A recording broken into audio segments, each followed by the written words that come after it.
Hey, what's going on, guys? How are your meatballs? This is Call of Duty Black Ops Cold War Zombies DLC 1 Firebase Z official launch poster. The Dark Ether story continues in the jungles of Vietnam. Firebase Z arrives in Black Ops Cold War Zombies on February 4th. Make sure if you guys are excited for Black Ops Cold War Zombies DLC 1 and you want the absolute most elite guides on the YouTubes and all update videos breaking down and explaining everything, make sure you're subscribed here. This is the place you have to be. You may not want to be here, but you gotta be here. This way you're all caught up to date and you got everything you need. That being said, again, today we're going to dive into this poster, talk about a few different things, the potential of Eddie Richtofen coming back in this map. We already talked about this in the previous few videos. The Easter egg for this map is essentially going to fetch and almost save Samantha from Outpost 25, where she currently is. And we have this weird person, R, sending letters to this person, M.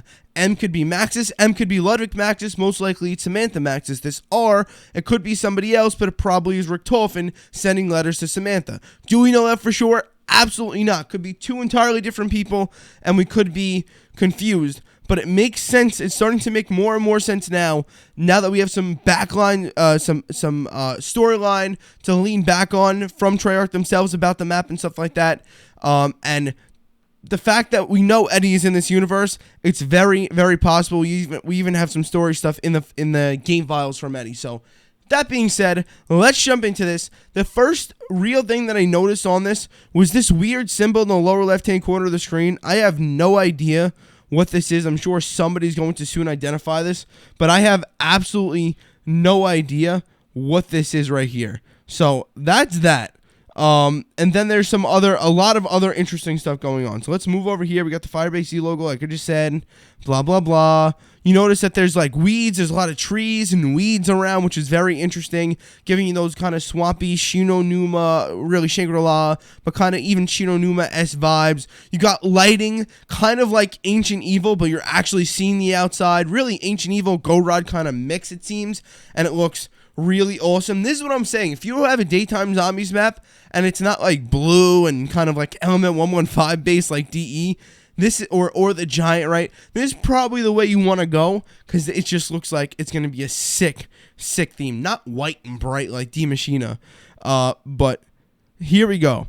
We have some other interesting stuff going on over here. Let's even zoom in. So we have a building with a 2 on it, and the one thing that this reminded me of right away was Zetsubo no Shima. You remember that Zetsubo no Shima had the A side and the B side of the map? We obviously have a map layout. It's not necessarily laid out as simply as that, but neither was Zetsubo no Shima necessarily. So maybe this could be like, I forgot what exactly they referred to it as, but there was like the A side and the B side of Zetsubo. The A side had a buildable station, the B side had a buildable station. You came together, you turned on power in the middle, and who knows, maybe that's where the teleporter is. Maybe this would be where the power is.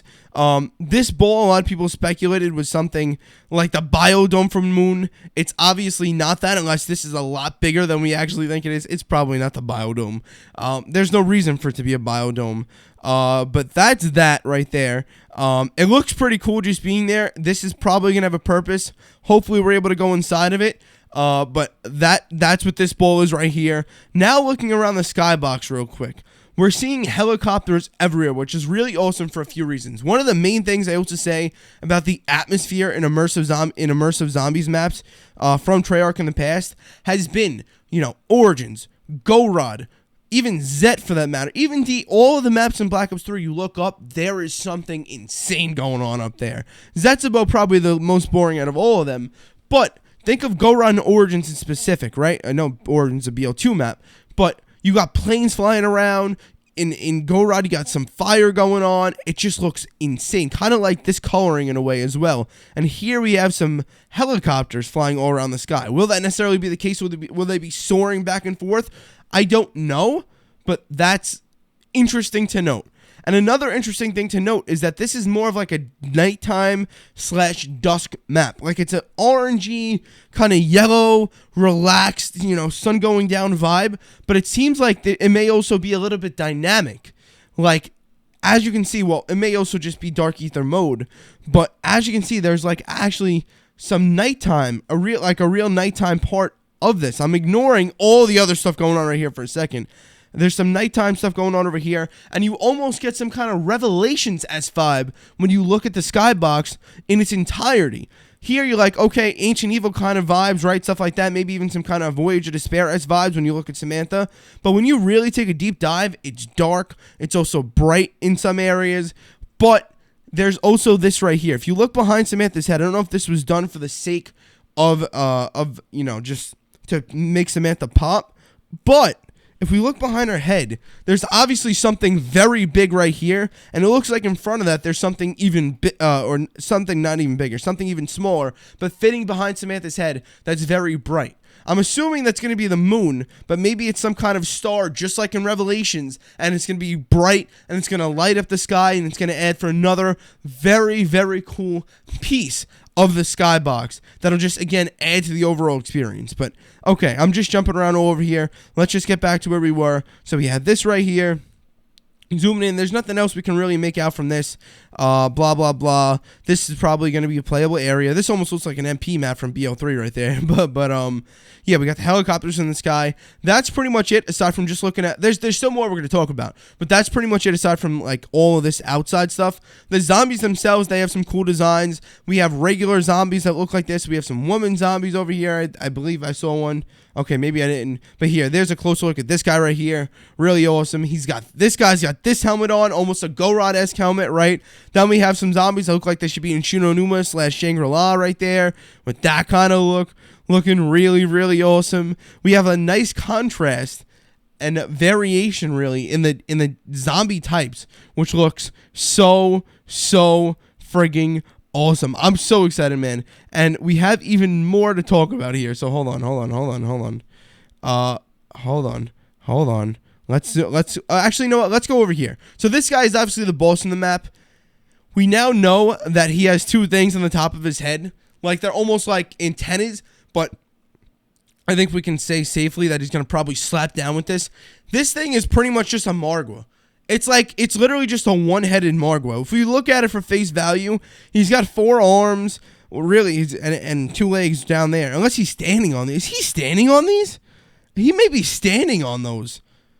What the? Is that a dog now that I'm looking at it? Wait a second. Is that a big-ass dog? Is this... No, I don't think it is. Hold on. But we have this going on right over here. And as you can see in his mouth, it's bright, kind of like the sky. Over here, maybe there's going to be some kind of electricity effect from this boss right here. It's probably just the map's boss. Probably not a massive dog. Probably going to be able to slap you with these two things right here. Looks really, really insane. And then that's about it for all of this stuff going on over here. Now let's zoom in over here. Obviously, centered is Samantha. We know that already. But on the left-hand side of the screen, who is this? Who is this? And more importantly, why are they on the artwork for the map? Because, again, there's only operators we can play as in Cold War Zombies. There's no storyline-based characters that we play as. Or are they actually doing what I really wanted them to do, going down the World War II Zombies route and having those playable operators, having those playable and unlockable characters, right?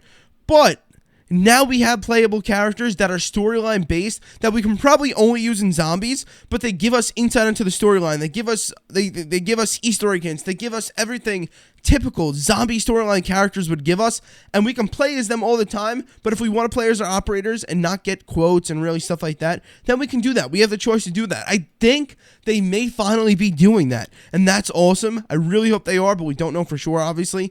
But anyways, let's jump in here. I just want to take a look at these guys because I'm seeing people say that they look like Richtofen, but guys, I really don't think so. I don't think that Richtofen, like these guys look like they're in about their 40s, maybe even 50s, probably 40s, right? Samantha is probably, I think, in only about her 30s, right? I don't really know, but I probably should have double checked that. But compared to the way Samantha looks, I just don't see Eddie aging like this. And I think these are also two different guys. It's just a little peculiar to me. That's all I'm saying. To say it's just a little peculiar that we got this situation going on. But it also is, I think it's jumping the gun a little too much to say it's Eddie. That's the point I was trying to come with. But These could be playable characters in Cold War Zombies DLC 1, as we typically used to have in the past. There's not too much to say. Obviously, we have Samantha with this lightning bolt. I just realized that there's actually a lightning bolt going from the sky to this. So maybe that would even be an Easter egg of some sort. Maybe there's some point. Maybe there actually is that star in the sky, like I said. But maybe it's involved with some portion of the Easter egg where it has to shock down on this and something goes down in the air. That may be a push. But I just noticed that lightning streak running down from there. It's probably just done for the sake of running down. But that's really cool. And again, we have Samantha's eyeball lighting up as well. Something very, very interesting. Maybe this will even tease a new specialist or something like that. Or, I don't know. Samantha's looking interesting right now, so I don't know. And, again, the two guys in the corners, we don't know who they are at all. I'm sure we'll get a blog post of some sort some point soon. But, other than that, we're left with a lot of questions to ask and a really, really cool poster to look at. My friends, this has been DLC 1 Firebase's poster reveal. Make sure if you are excited for Black Ops Cold War Zombies DLC 1 Firebase that you are subscribed to the channel for the absolute most elite guides on the YouTube and everything broken down and explained to you. And we just have a ton of fun here. And I will see you guys in the next video. Take care of your meatballs.